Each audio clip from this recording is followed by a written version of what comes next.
I've always said every time we've had this conversation that AC Milan and Newcastle were my favorite Pulisic destinations. So I think this would be a great move for him. He would slot in very nicely on that right wing, forming a front three with Olivier Giroud and Rafael Leão. Stefano Pioli, for me, is one of the most underrated managers in Europe, gets the best out of players. AC Milan, as you mentioned, a storied club that's on an upswing again. They reached the semifinals of the Champions League this season. They won Serie A in the previous campaign. So I would be all for this. Now, let me ask you about the transfer fee.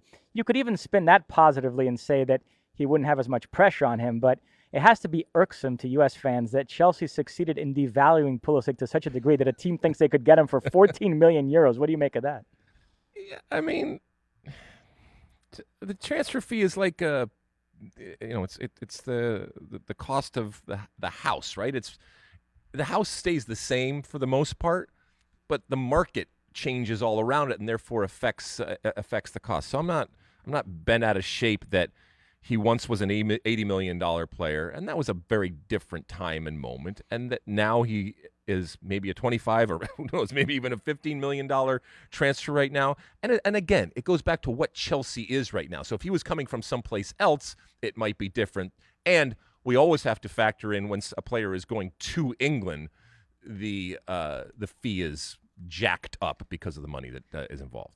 Yeah, although I'm not somebody that worships at the altar of the Premier League, let's be honest, the current landscape of European football is such that almost any move from the Premier League to Serie A feels like a step down. Yeah. But as you mentioned, this one not as much so because Milan is such a storied club, and Serie A is having a moment. They just had three teams reach the final of the various European competitions. They lost two of those finals to English clubs, it must be mentioned. But nevertheless, it does feel like Serie A is on an upswing, so this might be a good moment for him to go to that league.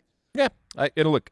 It seems like he is moving, and who knows? We might get back and say, it just didn't work out for whatever reason. We couldn't agree on the fee, and he continues on. But it seems like he's moving, and either of these places, it's going to give him, I think, a new lease on life, and to your point, an opportunity to play